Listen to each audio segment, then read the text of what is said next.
The 911 operator assured me the vehicles were en route, and that I should stay at the house with my neighbor until they made sure the area was safe.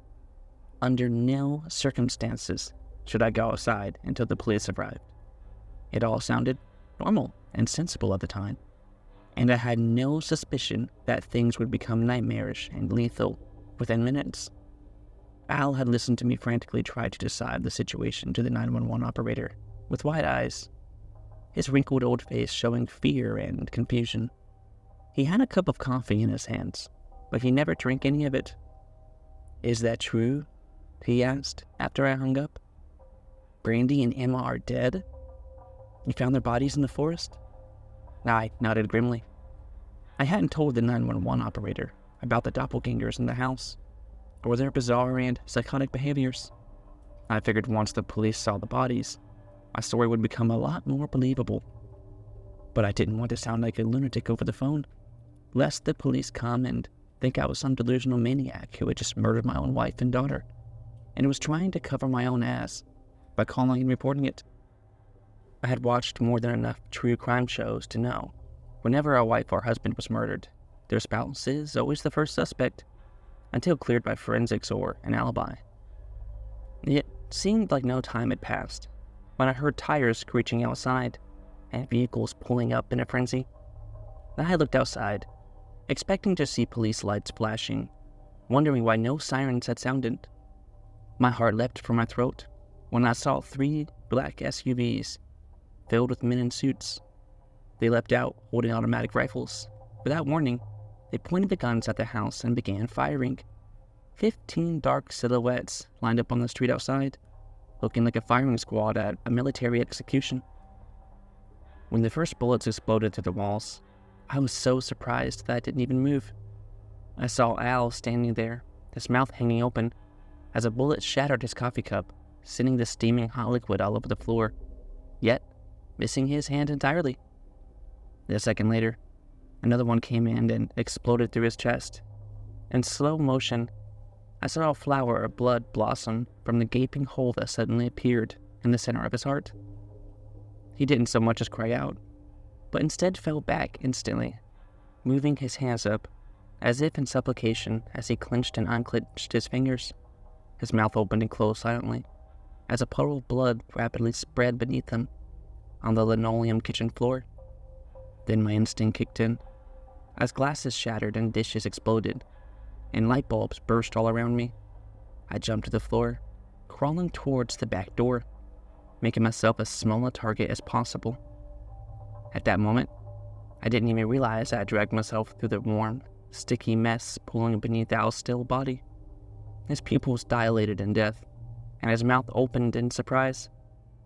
The blood completely covered my white shirt and blue jeans. I dragged my arms and hand through it, as light after light went out, each bulb exploding in turn as gunfire strafed across the house, over and over, left to right, then right to left, then left to right again. After what felt like an eternity, the shooting stopped. I had nearly reached the back door by this point. I also looked like a serial killer, with my clothing, shoes, and skin mostly covered in Al's blood. It made me feel sick to my stomach, and a part of me wanted to rip the soiled clothes off and throw them to the side as I went. I jumped up, flinging the door open and running out into the dark night beyond. Behind me, I heard the front door smash open as the men kicked their way inside. The last thing I heard from that house was them running from room to room yelling, "Clear!" And then I reached the border of the forest and was quickly swallowed up by the shadows of trees. As I wandered blindly through the trees, in mortal terror, covered in goosebumps and sweating heavily, I heard the men destroy the back door of the house. They had apparently cleared the house and realized I was no longer inside. Reality felt like a nightmare, dissociated and surreal. I couldn't believe any of this was happening, but my instincts took over, and with high amounts of adrenaline surging, I ran like I'd never have before. The men began to come out into the forest, sprinting and turning on bright LEDs attached to the ends of their rifles. I had the advantage in that I knew these woods well. The men certainly had beat me on physical strength and stamina, though. They all looked like gym rats, their muscles bulging under their black suits. their thick bodies striding forward with purpose. They all stood tall and still for a moment, as their cold, killer's eyes surveyed the surroundings, reptilian and emotionless. I heard more SUVs coming to a screeching halt in front of my house, and soon the sound of many dogs barking echoed across the forest. I knew that they were tracking me, and they would soon find and kill me. No one ever would know what had happened here, least of all me, and no one would ever be able to prevent it from happening again, with the destruction of the sole living witness to this bizarre replacement of my family. I ran towards a large rock formation I knew nearby, with small indentations allowing a man to fit in the wide cracks of the 30-foot-tall cylinders of stone. This was a place I liked to come and sit during happier times, sometimes just meditating and listening to the sound of the birds and breathing in the clean air of the woods. Now I hoped in my time of desperation that it would come to my aid yet again. I heard the dogs getting closer. I saw the lights separate into smaller and smaller groups as the agents combed every inch of the forest, sweeping their rifles up and down, left to right, as they looked in every crevice and behind every tree. I saw a single light drawing near. My heart seemed to stop. I knelt down low, feeling the ground with my trembling fingers. I found a large, flat stone that must have weighed a good 10 pounds, making myself as small a target as possible. I waited for the figure to pass right by my hiding spot. Even though this happened a couple months ago, I still remember the rising waves of anxiety that gripped my heart as the assassin stood before me. As soon as the light began turning to examine the dark corners of the indentation I crouched in, I sprang forward, waves of adrenaline giving me amazing strength and reflexes. The man saw me at the last moment, his eyes widening as his finger began to tighten on the trigger, and then I smashed the rock into the front of his skull. His neck twisted to the side, his eyes instantly drooping as his body went slack. I dropped the rock onto the leaf-strewn ground and caught him in the same movement, dragging his limp body back into the shallow grove of rock where I hid. I took the automatic rifle off of him, flicking off the light and feeling around his belt for extra magazines of ammunition. I found 3 extra clips. I fumbled around until I found a latch to release the magazines, unclipping them one after another and shoving them into my pockets. The man quickly started to stir, groaning and moving his head slowly from side to side, his eyes still clenched shut. "Oh," he mumbled, his eyes beginning to flutter. "Oh, my head. Jesus, what?" His blue eyes opened suddenly and looked directly at me, an icy hatred changing his expression in a single moment. "No, it's you, Julius Thorne." He spat my name with venom, staring directly at me, even as blood trickled down his cheeks from his forehead. "Yeah, it's me," I said. "What is going on now? Why did you psychopaths murder my neighbor and try to kill me?" He just shook his head and kept his mouth tightly shut. I waited a few seconds, giving him a chance to answer. When I realized he wasn't planning on talking, I sighed, steeling myself for what I knew I had to do. Raising the rifle up above my head, I quickly brought the butt of the gun down in the center of his nose. I heard it crunch, a fountain of blood exploding from the front of his face. He started to open his mouth to scream, but I turned the gun around and pointed it straight at his right eye. "If you scream, I'll kill you here," I said. "I have nothing to lose right now, and I'd rather go down fighting." He bit his lip so deeply that a small trickle of blood began to stream down his chin, but he didn't scream or cry out, despite the immense pain he looked to be in. "Now, maybe we can try this again," I said, giving him a grim smile. "Why did you guys want to kill me? Why are you chasing me?" "We are agents who have been tasked with detecting and destroying anomalies that have arisen across the United States," he said, scowling at me with hatred, his words coming out somewhat distorted as he constantly spat blood. "People usually call us the cleaners. Mostly we deal with incidents in small towns, like this one. Though sometimes shit hits the fan in big cities too. Hell, just last week, we had a werewolf in New York City. Press thought it was some serial killer who ripped apart his victims with a knife. but any coroner worth his salt would immediately be able to tell it had actually been claws and fangs. But we found him and brought him in for containment. He had already killed 3 joggers and 7 homeless people by then. Yeah, so what does any of that have to do with me? I asked, furious. I hated these men so badly at the moment. I had asked for help, and instead, assassins had come to my side. Your wife and daughter are dead, he replied. But you're not the first one to call and say you found the grave of your family.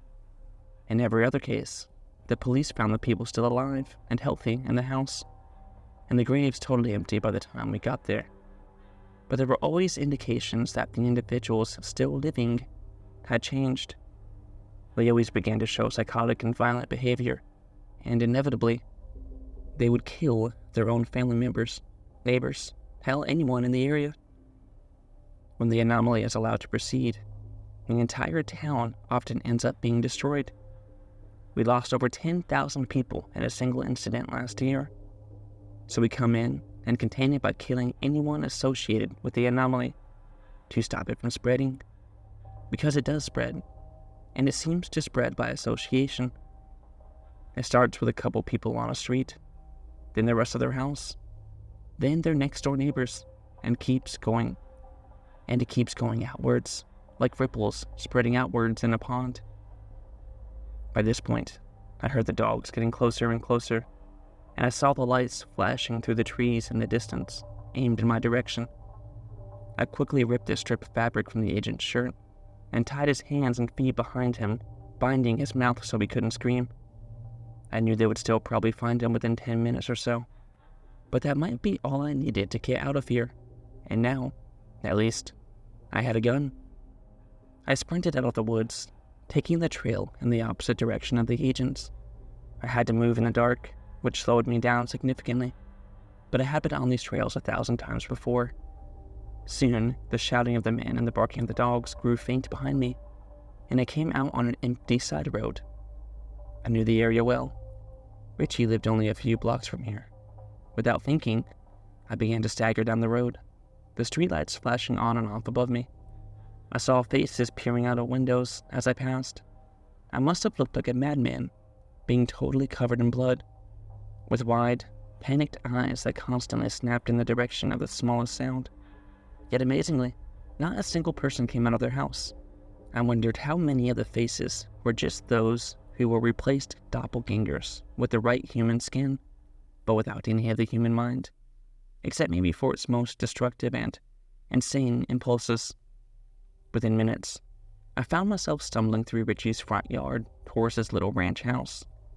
A massive, wraparound porch with pillars, painted white in front of the blue siding. He had Halloween decorations all over the place. A scarecrow was crucified in the front yard, fake blood streaming from its hands and feet. A massive painting of a reptilian humanoid with black shining skin and tentacles coming out of his mouth stood on the front porch, like some nightmare from an H.P. Lovecraft story. Fake gravestones were lined up, row after row of gray foam with skeletal hands rising out of the grass in front of them. I saw plumes of smoke rising from the chimney connected to the fireplace, the smell of wood smoke and decaying autumn leaves mixing in a pleasant scent that always reminded me of Halloween. I pounded on the door until Richie came and opened it. His eyes widened as he saw me. "Holy shit, Thorn, what happened?" he asked. I pushed past him, looking back at the street and the dark forest stretching out before us. Hidden dangers seemed to be everywhere. "Close the door," I told Richie. He quickly shut it and turned the deadbolt. He turned to me, his face a pale, shocked expression. "Are you hurt?" he asked. "Whose blood is this? Is that yours?" "No," I said curtly, shaking my head. "I don't have time to explain it all now. Some men are after me. I think they're from the government. My neighbors are dead. My family is dead." I broke down then, crying. "I need help. I really, really need help right now." Okay, I believe you," he said reassuringly, putting a hand on my shoulder. "It's gonna be okay. That's a nice gun, by the way." He gave me a calming smile. I had nearly forgotten about the automatic rifle slung around my shoulder. I looked down at it with a blank expression, like I had just discovered a new limb on my body. "Hey, how about we get you a change of clothes, and then we'll figure out what to do," he said. "Come with me to my room. I think you're about my size." I gratefully followed him. He gave me an old t-shirt, a hoodie, and a pair of jeans. I stripped off my bloody clothes, feeling how the drying, coagulating blood crackled under my dirt-stained fingers as I stripped. I felt a small sense of hope as I put on the clean clothes. I had my friend here with me now. I had escaped. I wasn't all alone anymore. At that moment, I heard a knock at the front door. It sounded light and hesitant, like the knocking of a small child. I walked quickly out of the room and saw Richie standing there, the front door wide open, a nightmarish shape standing at the porch. It looked like a person, with deep, blackened burns covered every inch of their skin. Only their eyes had any humanity left, two shining pits of despair, with green irises and massively dilated pupils. They constantly teared up and rolled from side to side in agony. The person held their arms out in front of them, as if they were in so much pain. They didn't even want their arms touching their body. I couldn't tell race or gender of the person through the immense damage to their body. Yellowish fluid, mixed with bright trails of blood, seeped from the cracks in its destroyed skin. It constantly moaned. The weeping wounds all over its body cried out, and the smell of smoke and gasoline radiated off the dying person on the porch. The figure moaned, "Oh God, help please." "Oh my God," Richie said, putting his hand over his mouth. "Oh, we need an ambulance here immediately." He furiously checked his phone pockets, then spun around, his eyes in a blind panic. "My phone's upstairs. We need to call 911 right now." "No, Richie," I screamed. "When I called 911, those men came and tried to kill me.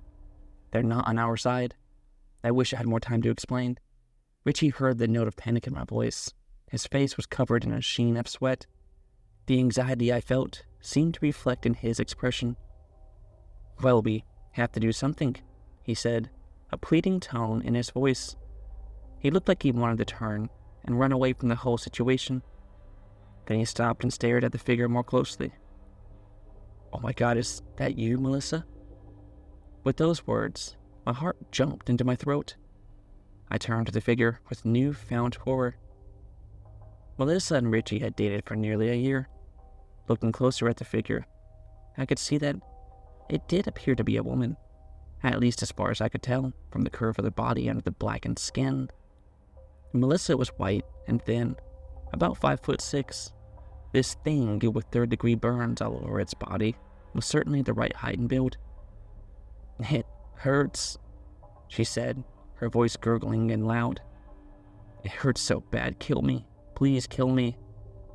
She waved her arms, as if trying to cool them with the crisp autumn air.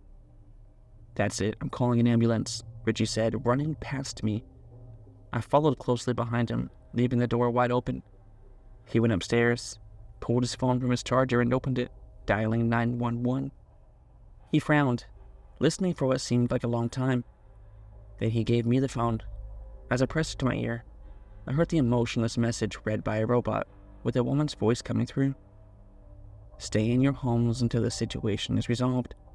Thank you for your help in this trying time." Then I began to repeat, starting at the beginning. "This is a recording. Emergency services in your area have been temporarily suspended. Help is on the way.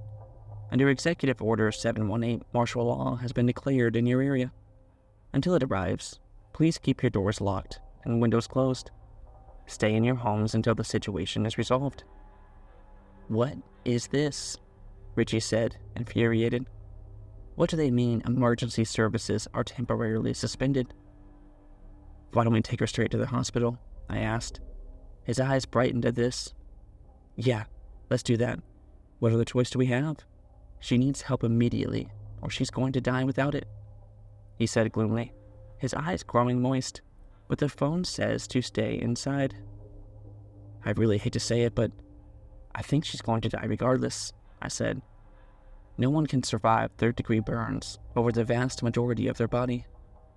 We moved back downstairs, the phone in Richie's hand as we came down the stairs. We saw the front door still wide open. Melissa was gone. I ran forward, seeing drops of blood and pus on the deck where she stood. Yet there was no sign of her. Where could she have gone? She couldn't have walked far in her condition. I was amazed she was still conscious at all. She must have been in some of the worst pain imaginable. I saw a figure walking up the porch stairs.